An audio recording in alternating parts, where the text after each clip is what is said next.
morning, Uday. Look, I thought we'd just have a quick session on a couple of key indicators of the difference between newsreaders and analysts, okay? The slide in front of us is very interesting. It's a prompt I gave to AI yesterday. The first one says, is the bus from Bangkok to Siem Reap in Cambodia functioning? AI responds with, yes, the direct bus service from Bangkok to Siem Reap is operating again.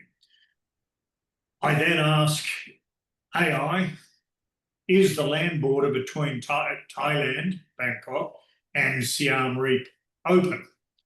No, the land border between Bangkok and Siem Reap is not currently open for routine travel. Of course, that's about the territorial border dispute. Well, if I'm an inexperienced operational risk manager that's not that familiar with Thailand, and I go and do what many of the regional guys do that don't have an operational background, that are working particularly in the tier 1 cities abroad in Singapore and whatnot, I can get myself and my company in a real spot of bother now.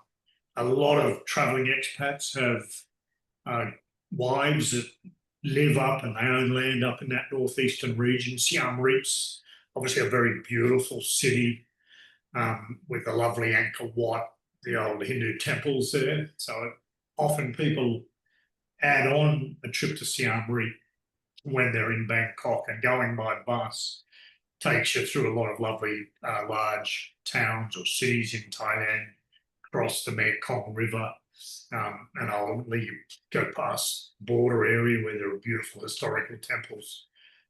But if we look at AI, they're just same query, pitched differently, one saying yes, one saying no. And of course, there's no liability on AI. AI, who are you going to sue if you get caught on the border and die when you shouldn't have been anywhere near the border, or if you spend 10 hours to get to the border for that, road trip of a lifetime, and then you realise it's actually closed, or you go down at the bus station in Bangkok and they go, are you mad?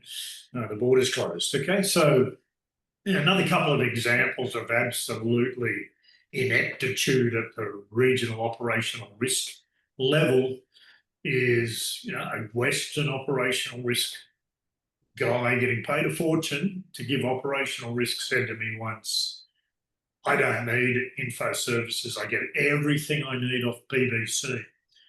Well, he must have a different BBC news to me, because mine just gives general news. My BBC doesn't know my company's footprint. It doesn't know my client's footprint. It doesn't know the specific risk exposure our footprint, our people, our assets have. And it certainly doesn't know my risk tolerance or my risk methodology. So it's a real concern when you hear people, getting a massive amount of money when fundamentally you're probably better off having a secretary on AI. Another one said to me, Quaggs, I don't understand why you bother learning languages. I've never needed them. Well, clearly not. Clearly you're living the life of an elitist. You have no concern about the cultures or the complexities of understanding the humans working with you, or those that you're trying to help above you to manage risk. And if you can't see that understanding languages is a gateway to culture, it's an understanding at a level beyond AI and Google searches, then perhaps you're living on borrowed time.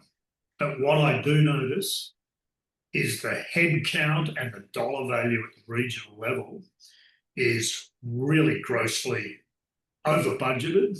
It's got an excessive and redundant head count. And another particularly scary trend is the fact that they are hiring people for compliance reasons that have very little ability to understand the business, its operational requirements, its criticality, and pitch specific advice to the business leaders. And I think we're going to see a trend that AI is going to catch a lot of pretenders out, and it's going to enable a real culling of people at the regional level that have really got their date of who they go to association meetings or how good they look in a suit but it's going to lead to an increased operational risk failure. Now, Udo, I'd like you to cascade this internally, make sure all of our team, all of our analysts, and especially management sign off on it, and feel free to post it publicly as well, okay? Any questions about what I said, mate? No questions, Paul. I think this was a very good point that you brought up, and it's quite symptomatic of the industry. It shows the difference between intel and information that, we are flooded with. So the criticality of vetted information um, for your footprint or your client's footprint, that is key. Well, that's right, mate. And the biggest misnomer in our industry is people putting on their LinkedIn profile an AusInt analyst or I'm a professional. Open source intelligence isn't. It isn't intelligence at all. It's information. And it's information from unknown sources. And it's white noise. So yeah, it's a heads up, but it can never really be converted to intelligence unless you take other steps. And people that think or don't even notice that AusInt is far from that are another example of the excessive numbers of people, particularly in the tech companies and the banks. They have a lot of people and they're young and they've got flashy titles. But if you don't know the actual analytical process, you don't have the operational capability to vet it properly, you're not using closed sources, you're not making it specific to your company's requirements and the commercial manager's requirements, then there's an issue. But top management, transformation management, change management, operational officers, admin officers at a regional and global level, the whole C-suite, they're really remiss in not picking up the excessive use of AI, the excessive number of very junior people, the excessive number of people that are feigning credibility. I worked with SOS, okay, great. Were you a regional operations guy conducting complex planning and complex crises, or were you a junior guy picking up a phone and helping tweak some reports? And the same applies in the banks. I mean, how many analysts can you have?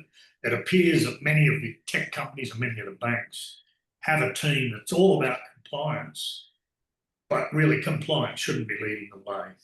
Operational risk requirements, honing in on vulnerabilities and improving resilience should be the focus, not kids ticking boxes, not excessive people massaging egos, not managers going, I'd like a report on this when there's no commercial outcome. But if we're going to post this, make sure we do it, justify it.